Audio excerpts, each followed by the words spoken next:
a few folks have asked, has the postmodern movement gone? Yes and no. I thought you were going to say that. Yeah. Well, you're a prophet. It's important to understand how it's yes and how it's no. It's yes in the sense that the fervor with which it was taught in university settings and so on 20, 25 years ago has gone. There was scarcely an English department, certainly not a sociology department, and not many history departments in the UK or in much of the Western world that didn't require that people read a whole bunch of them, from Jacques Derrida on. And you learned English not by reading great English, you learned English by reading English theory. It was the new critical theory that you were reading all the time. You're reading structuralists and post-structuralists and so on. And so everybody became an expert in deconstruction, but didn't know how to analyze a poem in the iambic pentameter of Shakespearean sonnets. There was a huge loss to that. And out of that came a willful desire to critique society by virtue of such theory and so on. Most of that is gone. There's still some specialist courses on it here and there, but it's not that every undergraduate, every graduate degree is got to make you awash and all that kind of stuff. It's mostly gone. So in that sense, yeah, bye-bye. I'm just trying to look around.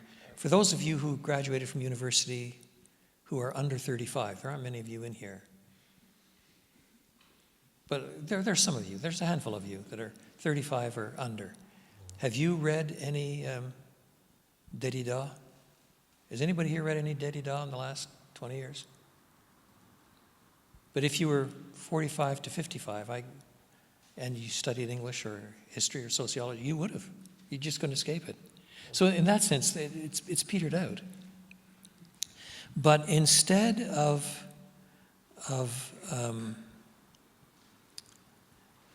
therefore losing the impact of the movement, what you've got is the effluent of the movement without the underlying base.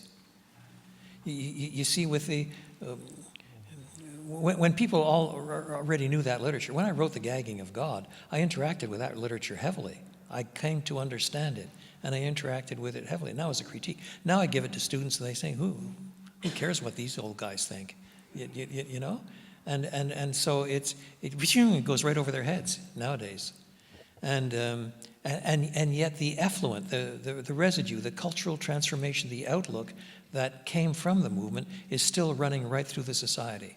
It's in our television programs, it's in our movies, it's in our books, it's in our moral structures, it's in our arguments, it's in our understanding of tolerance and so on and so on. In that sense, it's absolutely everywhere, and people don't see it for what it is. It's changed a bit. There's more emphasis on individualism. There's more theory regarding tolerance and intolerance. But